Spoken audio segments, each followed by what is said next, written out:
Oh, hello there and welcome to Who's Art It. On today's program, we have the very fantastic Helen Sheppard, poet, storyteller.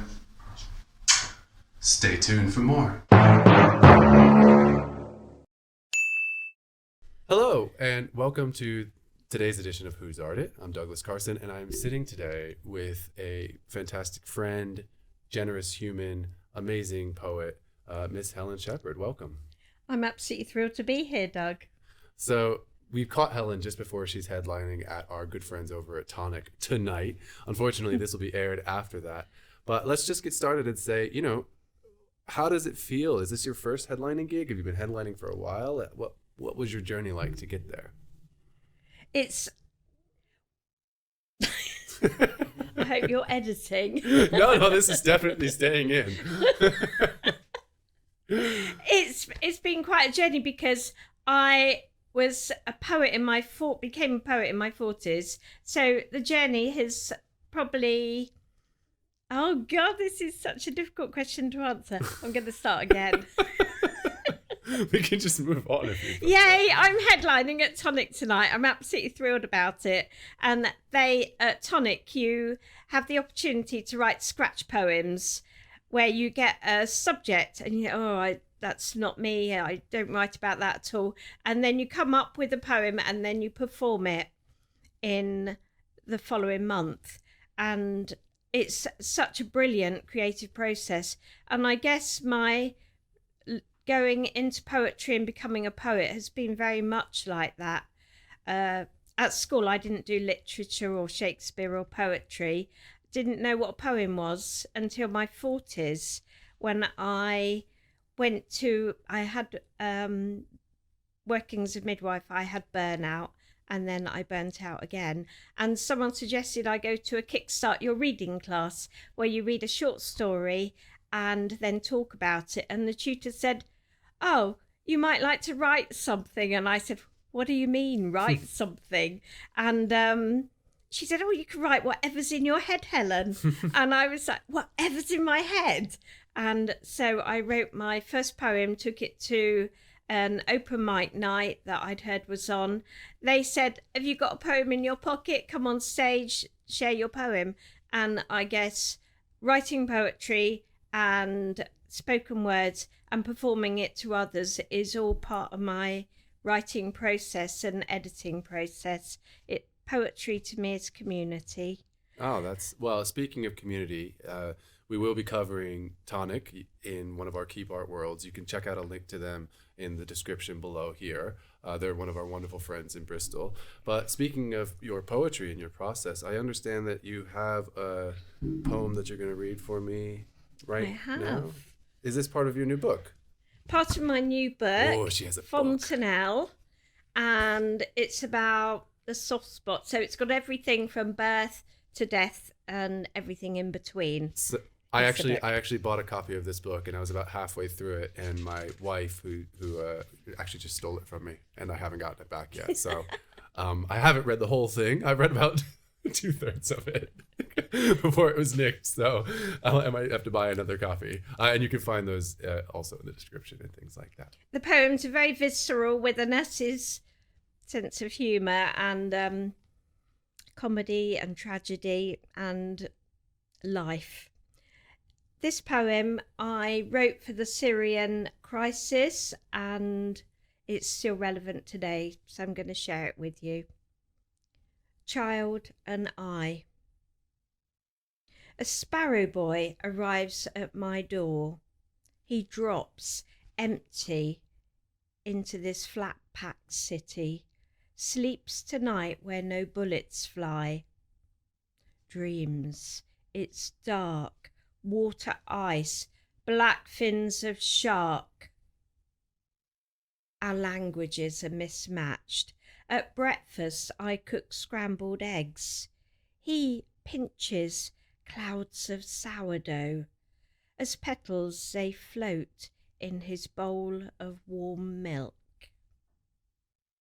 Thank you. I love your pacing and your intonation, and I think you have a really unique way of putting words together that I haven't heard from anyone else. And I think a lot of that comes from your life experience. So you worked as a midwife for how long? 30? Oh, 20 years. 20 years? Yeah. And I think a lot of your poetry focuses around that experience and the kind of joy and tragedy about life. I mean, and Yeah. so if you could talk through about that a little bit, and then we'll cut to one of the poems that deals with midwifery. How has midwifery and the experience of children influenced your poetry?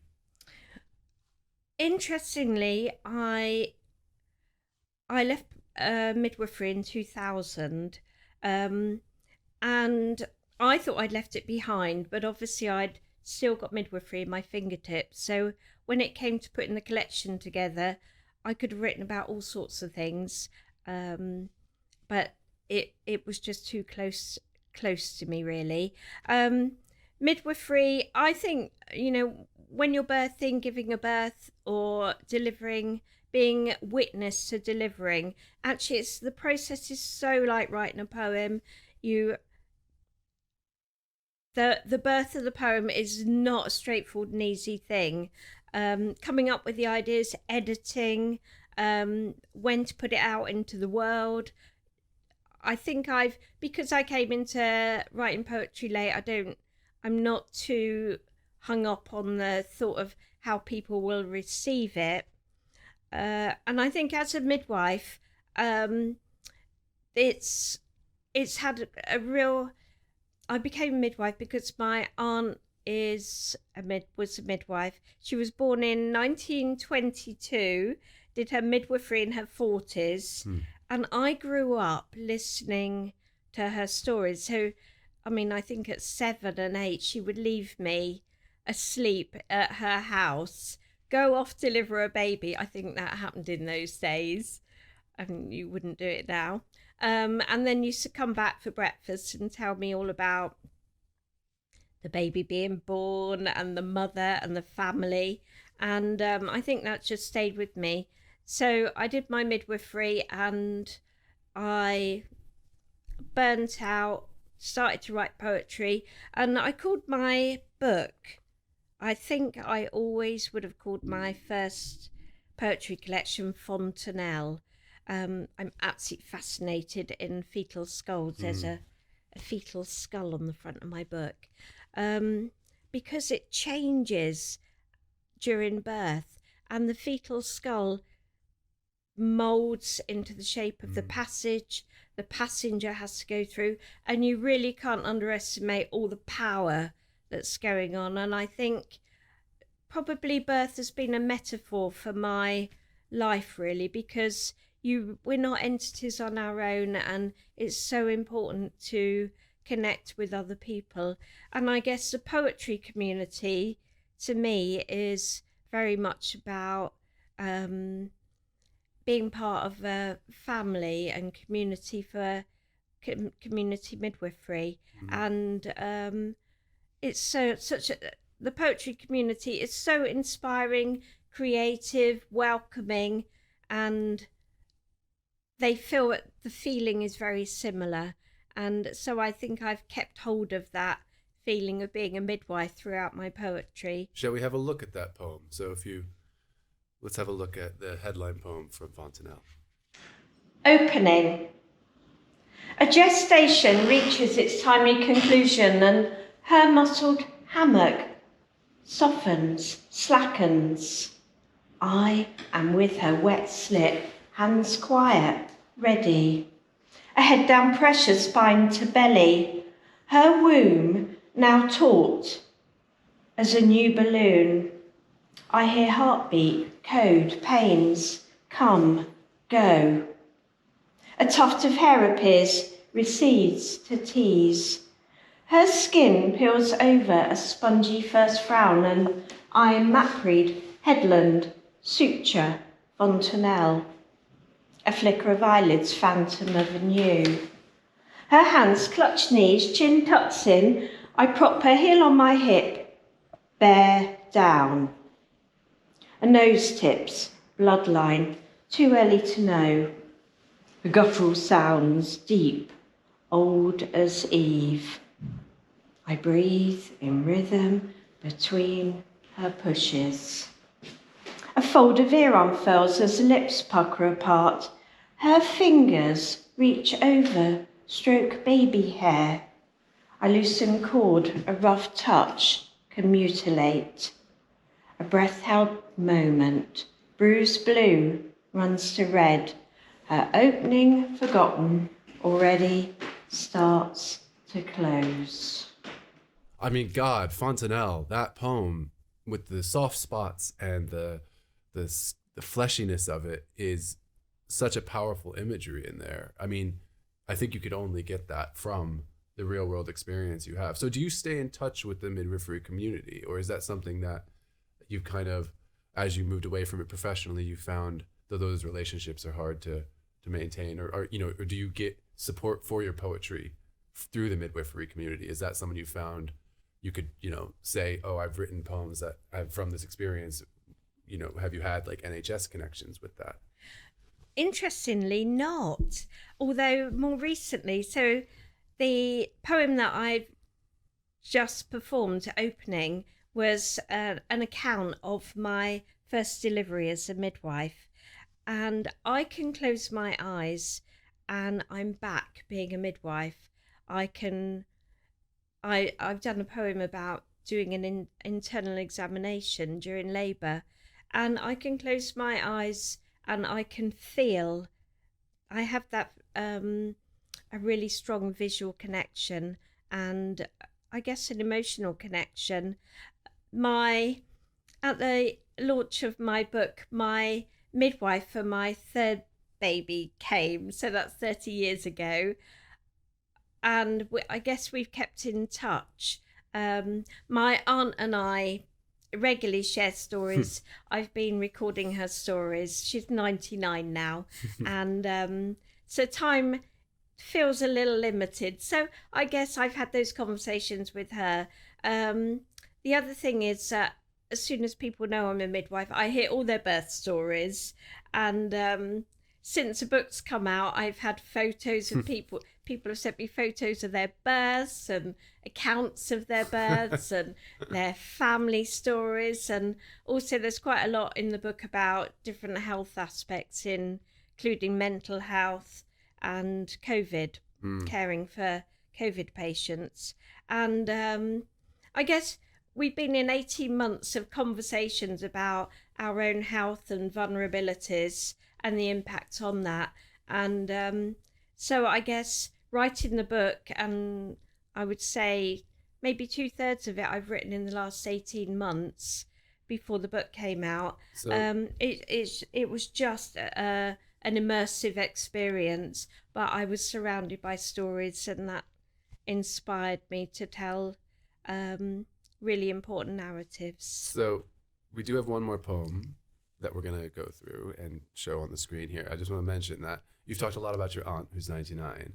I think it's really interesting to end with this poem because your aunt's stories of midwifery must be somewhat different than yours because that was 30 years later. And then the poem we're about to hear is Midwifery in 2050. So maybe this is where it's going to go, I think. Shall we have a look at that one? Lovely. Birth for Everybody 2050. For your midwife is part angel, cyborg and ordinary. For your organs will not define your roles in birth. For they know everyone will attract viruses and love. For a womb, choose self-made, donated, knitted within. For midwives, no persona labels and marmalade are extinct. For virtual visits, imagine warm hands, data scrutiny, telepathy. For desirable traits and cherubs, click online fetal farms. For bearing, be bold, write a wish list for life and breath and sleep. For child progeny, choose human, plant or creature milk. For advice on tears, bed sharing, co-parenting, take a quiz. For early adopted and surrogate baby, fill up on wonderment. For times you can't stop sadness, dazzle days will come.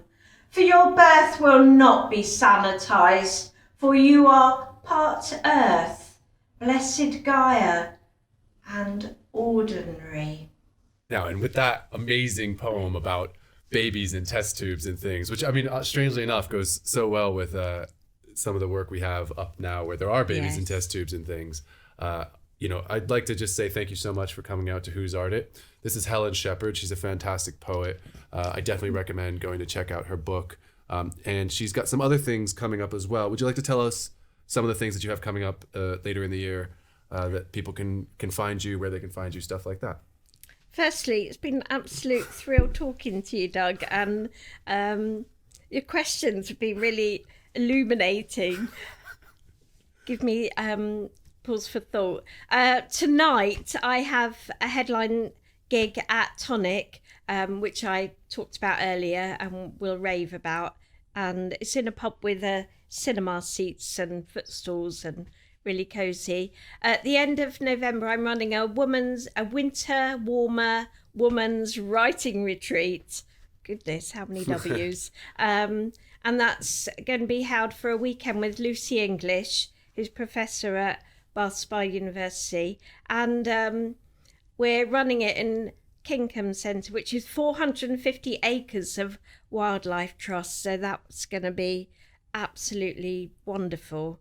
And we'll be out in nature, and that will be great. I'm also running quite a few open mics towards the end of the year and workshops. And they'll be running it in my old hometown in at the Commemoration Hall in Huntingdon. I'm a little bit nervous. I run some recently, but it's always an interesting one when you're performing poetry and running things as an adult, when you've got all the childhood feelings going on. So where can people find out this information, though? Do you have a website, Instagram? How can people get in touch with you to sign on to these amazing courses?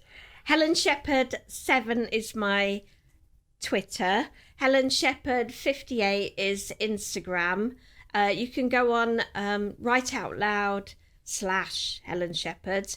If you want a copy of the book, can I plug it? You can plug it, and we can probably put it up on the Keep Art It website too. All right then. It's helensheppard.bigcartel.com, or the amazing publishers are Burning Eye Books, and they publish. I think their strap is Never Knowingly Mainstream, so it's absolutely perfect for me. You'll find all this stuff on the link descriptions. We'll have links. So thank you so much for coming in, Helen Sheppard. I'm Douglas Carson. This is Who's Art It. If you like what we're doing here, please drop us a subscribe, a like, a share. You can find the links somewhere on the screen. On my mug. On the mug, yeah. We do have mugs as well, thanks to Tim Burgess. But so we've been Who's Art It. Thank you very much, and I hope to see you guys again where we talk with poets, artists, and other people who are doing awesome creative things about their process and their going-ons. Thank you. Thank you.